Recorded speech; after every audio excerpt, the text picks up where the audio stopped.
ఇద్దరు ఒకరిలో ఒకరు చేరి సగమై ఆలు మొదలై అఖిల జగతికి ఆదర్శం సద్గుణ రాముని చరితం.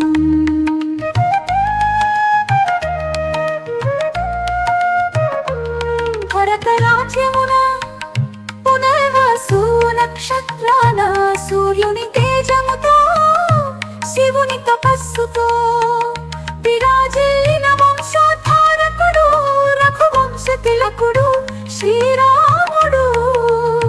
శివధనుసును పెళ్ళున విరిచి జానకి మెడలో దండను వేసి తండ్రి మాటకు గౌరవమిచ్చి తల్లి కోరికను మన్నించి రాజ్య సుఖమును త్యజించి భార్యను వెంట పెట్టుకొని అరణ్యవాసం చేసిన ధీరధాతుడు శ్రీరాముడు.